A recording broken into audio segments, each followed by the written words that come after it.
કચ્છ જિલ્લા કાનૂની સેવા સત્તામંડળના ઉપક્રમે આજે વર્ષની અંતિમ રાષ્ટ્રીય લોક અદાલતનું આયોજન કરાયું હતું, જેમાં સમાધાન લાયક કેસો અને પ્રી લિટિગેશન 11,000 જેટલા કેસો મૂકવામાં આવ્યા હતા। જિલ્લાના મુખ્ય ન્યાયાધીશના માર્ગદર્શન હેઠળ કચ્છની તમામ અદાલતોમાં આજે લોક અદાલત યોજાઈ હતી। આ લોક અદાલતમાં હજુ સુધી કોર્ટમાં ન પહોંચી શક્યા હોય તેવા પ્રી લિટિગેશન કેસો ઉપરાંત સમાધાનપાત્ર મજૂર માલિક તકરાર, ભાડા સંબંધિત કેસો, બેંક રિકવરી, મિલકત સંબંધી કેસો, પારિવારિક તકરાર, ઘરેલુ હિંસા જેવા સમાધાન લાયક ક્રિમિનલ સહિતના 11,000 જેટલા કેસો મૂકવામાં આવ્યા હતા, જેમાં મોટાભાગના કેસોનો સ્થળ પર નિકાલ કરવામાં આવ્યો હતો।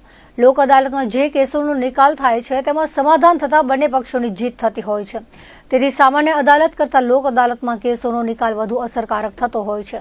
ભુજમાં ચેરમેન અને પ્રિન્સિપાલ ડિસ્ટ્રિક્ટ જજ દિલીપ પી મહિડા, એડી ડિસ્ટ્રિક્ટ જજ વી.એ. બુદ્ધા, સેક્રેટરી બી.એમ. પ્રજાપતિ હાજર રહ્યા હતા અને કામગીરીનું નિરીક્ષણ કર્યું હતું।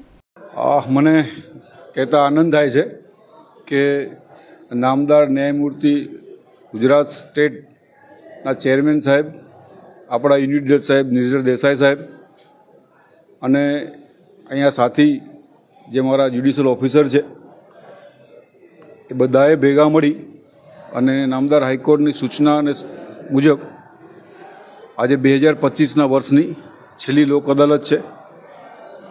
આ લોક અદાલતમાં આપણા રેગ્યુલર કોર્ટના કેસો આપ સૌ જાણો જ છો કે વટાવખત અધિનિયમના કેસ હોય, દેવાની પ્રકારના હોય કે પછી ઘરેલુ હિંસા પ્રકારના હોય કે મિલકત સ્વરૂપના હોય, સમાધાન લાયક ફોજદારી કેસો મૂકવામાં આવેલા છે। લગભગ 11,000 કેસો આપણે મૂકેલા છે। સાથે સાથે પ્રી લિટિગેશન જે કેસો છે કે જે કોર્ટમાં કેસો દાખલ થયા નથી એવા કેસોનું આપણે એનું કોર્ટમાં કેસ દાખલ થાય એની પહેલાં એનું ભારણ ઘટાડીએ છીએ અને આ લોક અદાલતના કારણે જે સામાન્ય બાબતો માટે પક્ષકારોમાં કંકાસ હોય છે, ઝઘડો હોય છે, એનો એક સુલેહભર્યો અંત આવે છે। વકીલશ્રીઓ અહીંના છે એ અને સાથે જે મીડિયેશનના અમારા મેમ્બરની ટીમ છે એ બધા જ લોકોનો સાથ અને સહકાર મળે છે। અહીંયા બાર એસોસિએશનનો પણ સંપૂર્ણ સાથ અને સહકાર છે। હું એવું કહીશ કે કચ્છ જિલ્લાની પ્રજા છે એ મૂળ એનું લડાકુ પ્રજા કહેવાય, પણ જ્યારે કેસની કે કોર્ટની વાત આવે ત્યારે એકદમ સરળ અને સૌમ્ય પ્રજાજનો છે। ફરી વખત આ લોક અદાલત આપ સૌ દ્વારા સફળ થનાર છે અને થઈ રહી છે। અત્યારે હું જસ્ટ રાઉન્ડ મારીને આવેલો છે, એમાં પણ જોયું કે બધા જ કેટલા બધા ઉત્સાહથી આ લોકો આપણને જે કેસમાં નિરાકરણ કરવા માગે છે અને આ નિરાકરણ કરી ન ફક્ત કોર્ટોનું પણ આપણે આપણા દેશનું પણ એક જે સિસ્ટમ છે એમાં સહભાગી થઈએ છીએ।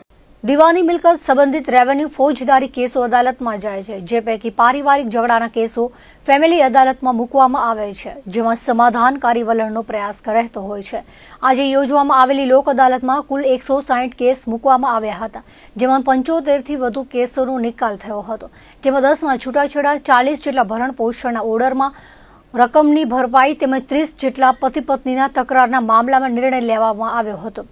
ફેમિલી કોર્ટના પ્રિન્સિપલ ડિસ્ટ્રિક્ટ જજ વસંત ગોલાણીએ જણાવ્યું હતું કે પતિ પત્ની વચ્ચે ઝઘડો થયા બાદ વાતચીત બંધ થઈ જાય છે, જેના કારણે મામલો વધુ પેચીદો બને છે। ઝઘડો થયા બાદ વાતચીત બંધ કરવી ન જોઈએ। ભલે ઝઘડાની વાત ન થાય, પરંતુ અન્ય વાત કરી દાંપત્ય જીવનને બચાવી લગ્ન તૂટતા અટકાવી શકાય તેમ છે। લગ્ન જીવન તૂટવા ન જોઈએ, તે એક સામાજિક બંધન છે। આજરોજ નેશનલ લોક અદાલતમાં 160 જેટલા કેસો અમે રાખેલા છે અને 160 કેસો પૈકી અત્યાર સુધીમાં 70થી 75 કેસોમાં સમાધાન થયેલ છે, જે પૈકી 31 કેસો એવા છે કે જેમાં પતિ અને પત્ની ઘણા લાંબા સમયથી જે ઝઘડતા હતા અને સાથે રહેવાનું આજરોજ નક્કી કર્યું છે અને સાથે રહે છે। આ ઉપરાંત લગભગ 10 કેસ એવા છે કે જેમાં બંને જણાએ છૂટાછેડા લેવાનું નક્કી કર્યું છે। આ ઉપરાંત અમુક ભરણ પોષણની રકમો જે ઓર્ડરો થયેલા હતા અને ઘણા લાંબા સમયથી રકમો ભરાતી ન હતી એવા બધા કેસોમાં રકમો ભરાઈ છે। લગભગ 40થી 45 કેસો એવા છે કે જેમાં રકમ પૂરેપૂરી ભરપાઈ થઈ છે અને એ બધા કેસો સામાવાળા તરફે પરત ખેંચાયા છે। કુલ અત્યાર સુધી 70થી 75 કેસો પૂરા થયા છે અને હજુ પણ પૂરી કેસો વધુ નિકાલ થાય એની પૂરેપૂરી શક્યતા છે। એક ફેમિલી કોર્ટ જજ તરીકે હું પતિ અને પત્નીના જે તકરાર છે એ બાબતે હું એક એવી વસ્તુ કહેવા માંગુ છું કે જ્યારે પતિ અને પત્નીનો ઝઘડો થાય છે તો પહેલા તો ઝઘડ્યા પછી એ લોકો વાતચીત બંધ કરે છે।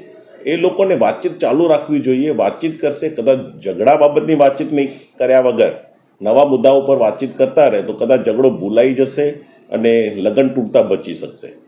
તો હું એવું કરીશ કે બધાને એવો આગ્રહ રહે કે બધા જે છે પતિ પત્નીમાં બંનેની વાતચીત ચાલુ રખાવો. ફોનથી વાતચીત થાય કે રૂબરૂ મળવાનું થાય, પણ વાતચીત ચાલુ રખાવો તો જ નિકાલ થશે અને સમાજ માટે સારી વસ્તુ છે. ઘર ના તૂટવા જોઈએ.